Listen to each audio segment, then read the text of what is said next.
Hello សួស្តីអ្នកគ្នាខ្ញុំបាទ Zen ថ្ងៃនេះខ្ញុំមានរឿងមួយយកមកសម្ដែងអ្នកគ្នាទស្សនាតែរឿងនេះមានចំណងជើងថាខ្ញុំបានបរាជ័យក្នុងការរត់គេចចេញពីមនុស្សអាក្រក់តោះចូលទស្សនាអ្នកគ្នាដល់ផ្ដើមសេរីរឿងមកឃើញមានតួអង្គម្នាក់មិនដឹងថាប្រុសឬស្រីទេបានស្រែកថាជួយពួកយើងផងហើយកាត់មកតួអង្គពីរនាក់ទៀតឃើញដេកនៅលើថ្លុកឈាមតែស្រែកថា Like Urge ខាងក្រោយបានស្រែកថា Acer ហើយកាត់មកដល់នារីម្នាក់អ្នកបម្រើដែលបានធ្លាប់ដើរទៅវិញទៅមកប្រហែលនាទីមុននេះស្រាប់តែនាងបានប្រទះឃើញសាកសពបុរសម្នាក់ដែលជាឪពុករបស់នាងបានដេកស្លាប់នៅក្នុងថ្លុកឈាមសាកសពរបស់នាងបានស្លាប់ដោយយ៉ាងអណោចអធមនាងបានគិតថាប៉ុន្តែក្នុងអារម្មណ៍របស់ខ្ញុំមិនមានការសោកស្ដាយចំពោះពួកគេទេពួកគេជាអ្នកនាំទុកដាក់ខ្លួនឯងទេខ្ញុំមិនអាចនិយាយបានដោយសារតែវេទមន្តរបស់គេខ្ញុំមិនអាចសូម្បីតែកម្រើកម្រាមដៃខ្ញុំបានព្យាយាមយ៉ាងខ្លាំងដើម្បីបញ្ចប់វាពីការកើតឡើង Sir ខ្ញុំមិនដែលឮពាក្យនេះប្រាប់ពីមុនមកទេដរាបណាខ្ញុំនៅក្នុងផ្ទះនេះហើយក៏មានសម្រិតជើងដើរមកហើយក៏កាត់មកបុរសម្នាក់20ឆ្នាំមុនខ្ញុំបានកើតឡើងវិញក្នុងនាមជាតួគ្រប់គ្រងដល់មនុស្សអាក្រក់ក្នុងប្រឡោមលោកនេះហើយមនុស្សអាក្រក់ដែលញញឹមដាក់ខ្ញុំនោះគឺជាមនុស្សអាក្រក់ពិតប្រាកដនៅក្នុងប្រឡោមលោកនេះអំបញ្ញមិញគ្រាន់តែជាក្បាលរឿងតែប៉ុណ្ណោះឥឡូវយើងកាត់ចូលក្នុងអេពីសូត1តែម្ដងនៅក្នុងអេពីសូត1នេះដែរយើងឃើញមានតួអង្គម្នាក់ពាក់អាវខ្មៅបានរុញច្រានបុរសម្នាក់ហើយស្ត្រីម្នាក់កំពុងតែផិតភ័យយ៉ាងខ្លាំងបានស្រែកថាបុរសម្នាក់នោះក៏បានស្រែកថាអ្នកណាក៏បានដែរជួយខ្ញុំផងស្ត្រីម្នាក់នោះផិតភ័យខ្លាំងពេកក៏បានស្រែកថាបិសាចឯងគឺជាបិសាចហើយតួអង្គចិត្តអាក្រក់របស់យើងបាននិយាយថាសត្វល្អិតទាំងអស់នេះគួរឲ្យរំខានណាស់បុរសអាវខ្មៅនោះក៏បាននិយាយថាទាំងនេះគឺជាអ្នកដែលមានជីវិតរស់នៅសេសសល់ដែលយើងបានរកឃើញនៅក្នុងវិមាននេះបុរសចិត្តអាក្រក់យើងក៏បាននិយាយថាដោយសារតែវិមាននេះធំពេកដូច្នេះហើយទើបត្រូវតែមានសត្វល្អិតជាច្រើនដូច្នេះយើងត្រូវតែកម្ចាត់ចោលហើយស្រាប់តែពេលនោះក៏មាននារីម្នាក់បាននិយាយថាគេឈួតមែនតើហើយបុរសចិត្តអាក្រក់យើងក៏បានងាកទៅមើលបន្តិចហើយក៏បានញញឹមបុរសចិត្តអាក្រក់យើងក៏បាននិយាយថាវាគួរឲ្យធុញណាស់មែនទេម្ចាស់ស្រីតាមពិតស្ត្រីម្នាក់នេះគឺជាម្ចាស់ស្រីរបស់មនុស្សអាក្រក់ម្នាក់នេះសោះមនុស្សអាក្រក់ម្នាក់នេះក៏បាននិយាយថាចាំបន្តិចទៅម្ចាស់ស្រីរបស់យើងក៏មានអារម្មណ៍ថាដូចជាមិនសូវស្រួលសោះនេះហើយក៏មានអ្នកណាម្នាក់ដើរមកខ្ញុំចាប់ផ្ដើមធុញទ្រាន់នឹងវាខ្លាំងហើយខ្ញុំនឹងទៅមើលសត្វល្អិតដែលរត់ទៅវិញទៅមកនោះកាត់មកដល់វងមនុស្សទាំងនេះវិញបាននិយាយថាអេសឺលើកលែងឲ្យពួកខ្ញុំផងអេសឺធ្វើមុខសឹមហើយបាននិយាយថាអូអស្ចារ្យណាស់ខ្ញុំមិនដែលស្មានថាខ្ញុំនឹងរស់នៅឃើញថ្ងៃដែលពួកឯងហៅខ្ញុំថាសឺនោះទេហើយក៏បន្តទៀតប្រហែលម៉ោងមុននេះអ្នកទាំងអស់គ្នាបានចាត់ទុកខ្ញុំដូចជាសម្រាមតាមមែនទេខ្ញុំមិនចង់ឃើញមុខរបស់ពួកឯងទៀតទេហើយក៏បន្ទាត់ម្រាមដៃផាច់ពេលនោះក៏ចេញពន្លឺយុទ្ធសាស្ត្រម្យ៉ាងហើយក៏ហោះទៅយ៉ាងភ្លឺបុកទៅបុរសទាំងអស់នោះបានស្លាប់ទាំងអស់ទៅហើយប្រូមនុស្សចិត្តអាក្រក់របស់យើងនឹងដែលជាតួអង្គឯងនឹងធ្វើមុខសឹមហើយក៏ធ្វើដើរហួចថែមទៀតផងពិតជាឌឺខ្លាំងមែនតើពេលនោះក៏កាត់ទៅដល់ម្ចាស់ស្រីបានគិតថាគេទើបតែសម្លាប់មនុស្សហើយប៉ុន្តែគេញញឹមដូចជាគ្មានរឿងអ្វីកើតឡើងសោះខ្ញុំដឹងថារឿងនេះនឹងកើតឡើងខ្ញុំបានប្រាប់ពួកគេជាច្រើនដងដើម្បីបណ្ដេញគាត់ចេញហើយប៉ុន្តែគ្មាននរណាម្នាក់ស្ដាប់ខ្ញុំទេហើយស្រាប់តែភ្លាមនោះក៏ចេញធម្មពលពណ៌ស្វាយមួយហើយបាននិយាយថានេះហើយជាលទ្ធផលហើយម្ចាស់ស្រីក៏បានគិតថាហើយអ្វីបានជាវេទមន្តនេះចេញមកភ្លាមអញ្ចឹងខ្ញុំនឹងដួលហើយស្រាប់តែពេលនោះក៏ដួលបុកទៅនឹងតួចិត្តអាក្រក់របស់យើងដែលជាតួអង្គឯងហ្នឹងខ្លាប់ហើយតួស្រីក៏គិតថាហើយក៏អញ្ចឹងវិញហើយតួចិត្តអាក្រក់របស់យើងក៏បាននិយាយថាម្ចាស់ស្រីសំណប់ចិត្តរបស់ខ្ញុំនាងបានព្យាយាមជាច្រើនដងដើម្បីកម្ចាត់ខ្ញុំមកហើយបានសូមអង្វរ លោកប៉ារបស់ម្ចាស់ស្រីរាល់ថ្ងៃហើយឥឡូវនេះម្ចាស់ស្រីបែរជាធ្លាក់ក្នុងដៃខ្ញុំវិញហើយរឿងយើងក៏បានកាត់ចប់ភាគទី1នឹងត្រឹមហ្នឹងទៅ Hello ខ្ញុំបាទសែនថ្ងៃនេះយើងមកបន្តពីភាគមុនទៀតចូលមកភាគ2នេះគឺយើងឃើញមានតួស្រីរបស់យើងដែលបានរុញតួប្រុសយើងចេញកាលពីភាគ1នោះតួស្រីរបស់យើងបានតាក់ទៅនឹងវេទមន្តអ្វីមួយយ៉ាងបណ្ដាលឲ្យនាងរកចំពោះជើងដួលពុកទៅនឹងតួប្រុសរបស់យើងហើយចូលមកភាគ2នេះគឺតួស្រីរបស់យើងបានរុញតួប្រុសយើងចេញហើយតួប្រុសយើងគ្រាន់តែញញឹមបន្តិចហើយបាននិយាយថាចាស់ស្រីគឺជាមនុស្សម្នាក់គត់ដែលនៅរស់កាត់មកម្ចាស់ស្រីយើងវិញម្ចាស់ស្រីបាននិយាយថាទោះបីជាខ្ញុំចង់រត់ទៅឆ្ងាយក៏ដោយវេទមន្តកំពុងតែរារាំងឆ្លក់ចេញតែមួយគត់ពីផ្ទះបាយតើពួកខ្ញុំគួរធ្វើអ្វីហើយក៏បន្តទៀតតើម្ចាស់ស្រីចង់នៅរស់ទេតួអង្គប្រុសយើងអ្នកសួរហើយម្ចាស់ស្រីយើងក៏បានឆ្លើយថាស្អីគេហើយតួអង្គប្រុសយើងក៏បាននិយាយថាអង្គុយចុះទៅម្ចាស់ស្រីម្ចាស់ស្រីយើងក៏អង្គុយចុះទៅតើគេចង់ធ្វើអ្វីហ្នឹងក្នុងចិត្តតួស្រីយើងបានគិតអញ្ចឹងហើយនៅពេលនោះក៏បានដូចជាចង់កលិចជើងមិនទេ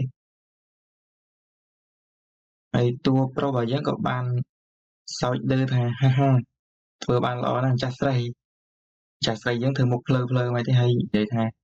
គេគួរឲ្យខ្លាចណាស់ហើយនៅក្នុងប្រឡោមលោកគ្រប់គ្នានៅក្នុងវិមានត្រូវបានសម្លាប់គ្មានសល់សូម្បីតែម្នាក់ដូច្នេះដើម្បីជៀសផុតពីជោគវាសនានេះខ្ញុំអង្វរឪពុកដែលមានជំងឺឬក៏ចរិត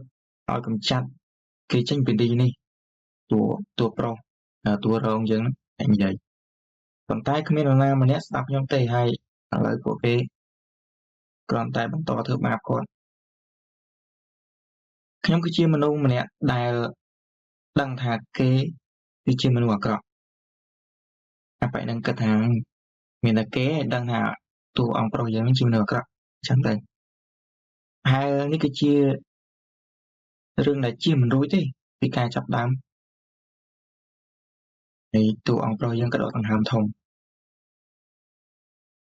តួអង្គស្រីរបស់យើងដែលជាម្ចាស់ស្រីហ្នឹងក៏បានគិតថាខ្សែកដែលឪពុកខ្ញុំផ្ដល់ឲ្យខ្ញុំហ្នឹងវាថ្មម៉ាបតូចគឺជាដុំដែកដែលធ្លាប់ចូលទៅក្នុងបេះដូងរបស់ម្ចាស់បើសិនបើខ្ញុំច្បាច់វាត្រាធ្លាក់លើបេះដូងរបស់គាត់នឹងបណ្ដាលឲ្យឈឺចាប់ខ្លាំងហើយគាត់នឹងមិនអាចបដិសេធការបញ្ជារបស់ខ្ញុំឡើយទោះបីជានេះមិនមែនមានន័យអ្វីសម្រាប់ពេលហោះដែលអ្នកមានរួចហើយខ្ញុំក៏បកប្រែឡើងហ្នឹងអត់សូវយល់មកឡើងហ្នឹងเป็น slide ដូចហ្នឹងហើយក៏កាត់មកតិចទៀតខ្ញុំចង់ប្រើអំណាចនៅពីមុខគេប៉ុន្តែខ្ញុំគ្មានជំរើសទេបើខ្ញុំរត់តិចចេញហើយម្ចាស់ស្រីរបស់យើងគឺប្រើវេទមន្តអ្វីម្យ៉ាងទេភ្លឺចាំងមែនតើហើយអបិពីអ្នកនេះឆ្ងល់អូអាកាសធាតុខ្យល់ដ៏អស្ចារ្យមែនវាដូចមិននាងគឺជាអ្នកកោះហៅមែនទេអាពេលហ្នឹងឆ្ងល់ឡើងចាស់ស្រីអ្នកហៅវេទមន្តមកមែនព្រោះយើងក៏ឃើញមានព្រៀបសិលមួយហើយអ្វីបានជានាងក៏ហៅខ្ញុំនៅកន្លែងបំពោឈាមបែបនេះចាស់ស្រីរបស់យើងក៏បានឆ្លើយកាន់ទៅអាព្រៀបសិលនឹងថានាំខ្ញុំទៅឲ្យឆ្ងាយពីកន្លែងនេះកាន់តែឆ្ងាយកាន់តែល្អបំផុតហើយព្រៀបសិលនោះក៏បានសួរថាតើនាងនឹងផ្ដល់អ្វីឲ្យខ្ញុំនៅពេលខ្ញុំនាំនាងចេញហ្នឹងម្ចាស់ស្រីយើងក៏និយាយថាឈាមរបស់ខ្ញុំហើយព្រៀបសិលក៏បានថាអូមិនអីទេចឹងហើយស្រាប់តែពេលនោះម្ចាស់ស្រីរបស់យើងក៏បណ្ដែតខ្លួនឡើងទៅតាមព្រៀបសិលហ្នឹងទៅហើយក៏កាត់មកម្ចាស់ស្រីរបស់យើងដូចមានអារម្មណ៍ថាដូចមិនឈឺបេះដូងខ្លាំងមែនតើហើយនៅពេលនោះក៏តួប្រុសរបស់យើងក៏និយាយថាអូព្រះជាម្ចាស់ឲ្យខ្ញុំសុំទោសផងម្ចាស់ស្រីខ្ញុំភ្ញាក់ផ្អើលណាស់ខ្ញុំមិននឹកស្មានថាហើយធម្មពលយុទ្ធសាស្ត្រនោះក៏លាយចេញទៅហើយម្ចាស់ស្រីយើងក៏គិតក្នុងចិត្តថាតើការឈឺចាប់នេះជាអ្វីហើយតួប្រុសរបស់យើងក៏និយាយថាម្ចាស់ស្រីមិនបានកត់សម្គាល់សោះហ្មងខ្ញុំគិតថាខ្ញុំបាន ឃើញនាងនិយាយជាមួយខ្លួនឯងគ្រប់ពេលប៉ុន្តែខ្ញុំមិនដែលនឹកស្មានថានាងគឺជាធាតុសំខាន់មួយទាល់តែសោះ ហើយទូប្រុសយើងក៏បន្តទៀតថាអភ័យទោសឲ្យខ្ញុំផងតើការជិះចាប់នេះឈឺណាស់មែនទេហើយម្ចាស់ស្រីក៏និយាយថាតើលោកបានធ្វើអ្វីចំពោះខ្ញុំខ្លះហើយទូប្រុសរបស់យើងក៏ដកដង្ហើមតិចនិយាយថាលោកប៉ារបស់ម្ចាស់ស្រីហ្នឹងដូច្នេះចាំត្រាមេរោគដែលដាក់លើបេះដូងខ្ញុំទេខ្ញុំបានផ្ទេរវាឲ្យទៅម្ចាស់ស្រីមុននេះបន្តិចព្រោះខ្ញុំខ្លាចថាម្ចាស់ស្រីនឹងរត់ចោលខ្ញុំតើម្ចាស់ស្រីនឿយហត់មែនទេនិយាយឈ្មោះរបស់ខ្ញុំមកបន្ទាប់មកខ្ញុំនឹងដាក់ឲ្យម្ចាស់ស្រីគេងលក់រហូតហើយម្ចាស់ស្រីរបស់យើងក៏គិតក្នុងចិត្តថាគេងលក់រហូតខ្ញុំមានអារម្មណ៍ថាភ្នែករបស់ខ្ញុំកាន់តែធ្ងន់ឡើងហើយតួប្រុសរបស់យើងក៏គិតក្នុងចិត្តថាក្មេងស្រីល្អហើយម្ចាស់ស្រីរបស់យើងក៏គេងលក់បាត់ទៅសុបិនល្អណាស់ម្ចាស់ស្រីហើយអេពីសូតទី2របស់យើងនេះក៏ចប់ត្រឹមហ្នឹង Hello សួស្តីអ្នកគ្នាខ្ញុំអាសែនត្រឡប់មកវិញជាមួយនឹងអេពីសូត3ចូលក្នុងអេពីសូតទី3ភ្លាមគឺយើងវិលត្រឡប់ទៅ11ឆ្នាំមុនយើងឃើញបុរសម្នាក់បានរុញក្បាលក្មេងប្រុសម្នាក់ទៅនឹងរោឬសូតែថាប់ក្មេងប្រុសនោះបានព្យាយាមងើបឡើងហើយក៏ឃើញក្មេងស្រីម្នាក់នោះក៏បានសួរថាប៉ាតើក្មេងនេះជានរណាហើយក្មេងស្រីហ្នឹងក៏មានឈ្មោះថាវេទិកាឌីឡឹកអាយុ9ឆ្នាំដែលជាម្ចាស់ស្រីរបស់យើងហ្នឹងហើយក្មេងប្រុសដែលគេរុញក្បាលទៅរោហ្នឹងគឺជាមនុស្សជាអាក្រក់ដែលជាតួអង្គឯករបស់យើងឪពុករបស់នាងក៏បានឆ្លើយថាយើងបានរើសគេមកពីសមរភូមិយើងមានអារម្មណ៍ថាវាសមជាទីស្គាល់របស់ឯងព្រោះមុខមាត់វាស្អាតហើយម្ចាស់ស្រីយើងក៏និយាយក្នុងចិត្តថាធ្វើទីស្គាល់ក្មេងតូចដែលប្រឡាក់ទៅដោយឈាមនេះមើលទៅមិនដូចជាមនុស្សចិត្តស្លាប់ទេហើយក្មេងប្រុសហ្នឹងក៏ស្រែកថាហើយក្មេងស្រីដែលជាម្ចាស់ស្រីហ្នឹងបាននិយាយក្នុងចិត្តទៀតថាប៉ុន្តែខ្ញុំមិនត្រូវការទីស្គាល់ទេឪពុករបស់នាងបាននិយាយថាមិនបានឯងត្រូវទៅយកទេយើងមិនអាចផ្ដល់ទីស្គាល់ណាមួយដល់ឯងមុនពេលនឹងឯងខ្លាយទៅជាម្ចាស់ស្ត្រីទៅទេក្មេងស្រីដែលជាម្ចាស់ស្រីហ្នឹងក៏និយាយថាប៉ុន្តែក្មេងនោះខ្ញុំមានអារម្មណ៍ថាដូចធ្លាប់ស្គាល់ឪពុករបស់នាងក៏និយាយថាវេទិកាឌីឡែកនេះឯងចង់បដិសេធជាមួយនឹងសម្ដីរបស់យើងឬម្ចាស់ស្រីក៏ធ្វើមុខខ្មៃខ្មោទៅឪពុករបស់នាងក៏និយាយទៀតថាឯងនឹងខ្លាយទៅជាម្ចាស់ស្ត្រីដើម្បីខ្លាយជាប្រយោជន៍សម្រាប់យើងបើមិនដូច្នេះទេឯងនឹងខ្លាយទៅជាមនុស្សគ្មានតម្លៃសម្រាប់យើងទៀតទេឪពុករបស់នាងក៏បន្តទៀតថាប្រសិនបើឯងយល់ព្រមហើយរៀបចំសម្រាប់ការណាត់ជួបជាមួយនឹងទាយាទទៅថ្ងៃស្អែកគេនឹងមកហើយបញ្ចប់អត្តចរិតរឹងរូសរបស់ឯងទៅហើយម្ចាស់ស្រីយើងក៏និយាយថាចាស់លោកប៉ាដៃរបស់នាងក្តាប់ស្ពុតយ៉ាងខ្លាំងហើយក៏មានសម្លេងក្នុងចិត្តនិយាយថាវេរេតានៅក្នុងប្រឡោមលោកមិនដូចមានលទ្ធផលបែបនេះទេដូច្នេះពេញមួយជីវិតរបស់នាងត្រូវបានឪពុកមិនអើពើនឹងរើសអើងតាមទៀតផងប៉ុន្តែខ្ញុំត្រូវបានចាប់កំណើតឡើងវិញជាមួយតួអង្គគ្រប់គ្រងមនុស្សអាក្រក់នៅក្នុងប្រឡោមលោកនេះហើយតែមានការចងចាំពីជីវិតមុនរបស់ខ្ញុំវេលេតាត្រូវបានស្លាប់នៅថ្ងៃដែលគាត់ពេញវ័យជីវិតរបស់វេលេតានៅក្នុងប្រឡោមលោកបានបញ្ចប់យ៉ាងរន្ធត់ដោយសារតែមនុស្សអាក្រក់ដែលនាងស្រឡាញ់ប៉ុន្តែមិនដូចវេលេតាដែលមិននឹងដឹងថាមានអ្វីកើតឡើងហើយមិនមានធម៌ពលអ្វីនោះទេខ្ញុំបានកើតជាមួយនឹងជំនាញអាស៊ីមីខលកម្រិតខ្ពស់ក្នុងពិភពលោកដែលកម្ររកបានអាស៊ីមេតដោយសារតែរឿងនោះលោកប៉ាមានឥទ្ធិពលចំពោះខ្ញុំខុសពីក្នុងប្រឡោមលោកបើសិនបើទេពកោសល្យ Elementalis ដែលខ្ញុំបានរកឃើញនោះមិនដឹងថាជាយ៉ាងណាទេតើវានឹងទៅជាយ៉ាងណានាងគិតឲ្យគិតទៀតយ៉ាងហោចណាស់បើសិនបើមិនមានខ្សែដៃប្រគល់មកវិញដោយបង្ខំគេនឹងទៅឆ្ងាយមិនពិបាកទេហើយតួប្រុសយើងក៏ធ្វើមុខលៃលើហ្នឹងទៅឪពុករបស់នាងក៏គិតក្នុងចិត្តមែនហើយក៏ប្រគល់ខ្សែដៃទៅយកទៅកុំឲ្យបាត់ឲ្យសោះបើសិនបើវាមិនស្ដាប់តាមឯងឲ្យពាក់ទៅ យើងបានបិទទ្វារបេះដូងរបស់វាដូច្នេះគេច្បាស់ណាស់នឹងមិនអាចទៅប្រឆាំងនឹងពាក្យរបស់ឯងទេតាមពិតទៅអាខ្សែហ្នឹងគឺជាខ្សែទេសកលដែលឪពុករបស់នាងដាក់កុំឲ្យអាតួប្រុសរបស់យើងនឹងធ្វើបាបនាងចឹងណាខ្ញុំមិនអាចប្រើរបស់ដែលសាហាវដូចនេះបានទេសរុបមកមនុស្សអមនុស្សធម៌សមនឹងស្លាប់គិតអំពីវាខ្ញុំគិតថាខ្ញុំបានអានប្រឡោមលោកមួយក្នុងប្រឡោមលោកដែល Count Dirac ត្រូវបានបំផ្លាញទាំងស្រុងដោយការនាំយកនឹងការងារម្ចាស់នៃប៉មវេទមន្តអនាគតជាក្មេងប្រុសទូស្រីយើងក៏គិតទៀតដោយដែលខ្ញុំចងចាំការពិពណ៌នារូបរាងរបស់ក្មេងប្រុសនោះគឺហើយតួប្រុសយើងក៏ស្អីស្លាក់ស្លេះមកសក់វែងពណ៌សភ្នែកពណ៌ក្រហមហើយតួប្រុសយើងក៏ឆ្លើយថាម្ចាស់ស្រីគេមានមន្តស្នេហ៍ណាស់ត្របកភ្នែកក្រហមរបស់គេប្រៀបនឹងត្បូងទទឹមហើយស្បែករបស់គាត់គឺសស្អាតវេលេតាធ្លាក់ក្នុងអន្លង់ស្នេហ៍នឹងសក់ពណ៌របស់គេដែលចាំក្រោមព្រះអាទិត្យកុំប្រាប់ថាក្មេងប្រុសនេះគឺជាបុរសម្នាក់នោះវេលេតាយើងកំពុងគិតទេប្រហែលហើយមិនមែនជាគេទេឬខ្ញុំត្រូវតែប្រកាសចិត្ត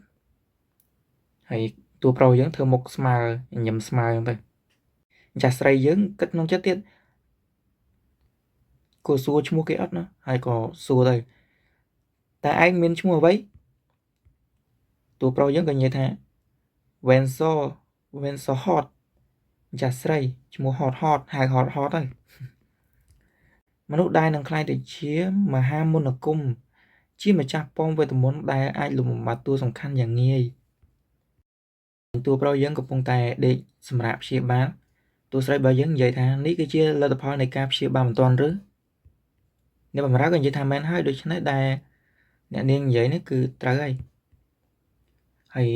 អ្នកនាងយើងក៏និយាយថាឆាប់ទៅហៅគ្រូពេទ្យមកភ្លាមគេអាចនឹងស្លាប់បានណាអ្នកបម្រើក៏និយាយថាអ្នកនាងប្រហែលជាមិនទាន់ដឹងទេប៉ុន្តែគ្រូពេទ្យមិនអាចព្យាបាលទាស្គរបានទេណាទាស្គរបែបនេះគឺមានអាយុវែងដូច្នេះវានឹងជាខ្លួនឯងហើយអ្នកនាងយើងក៏និយាយថាតើនាងគិតថាខ្ញុំកំពុងតែសុំយោបល់ពីនាងមែនទេខ្ញុំកំពុងតែបញ្ជានាងឬនាងគួរតែប្រាប់លោកប៉ាថានាងប្រឆាំងនឹងពាក្យរបស់ខ្ញុំហើយអ្នកបម្រើក៏និយាយថាខ្ញុំសុំទោសខ្ញុំនឹងទៅហៅគ្រូពេទ្យភ្លាមហើយនាងក៏បានចេញទៅកាន់មកកន្លែងតួប្រុសយើងវិញក្មេងប្រុសមានអាយុវែងបែបនេះតើការនិយាយល្ងងបែបណាទៅគឺតួស្រីយើងកំពុងតែគិតណានាងក៏គិតទៀតបើគិតទៅគេត្រូវបានគេនិយាយថាមេធ្មប់ដែលមិនទាន់មានជីវិតខ្សោយមែនទេនាងក៏គិតដល់ជីវិតមុនឃើញបុរសម្នាក់ហៅនាងថាវេលេតានាងស្រឡាញ់ខ្ញុំឬហើយវេលេតាក៏ឆ្លើយថាខ្ញុំស្រឡាញ់លោកវេសខ្ញុំអាចទៅកន្លែងណាក៏បានជាមួយលោក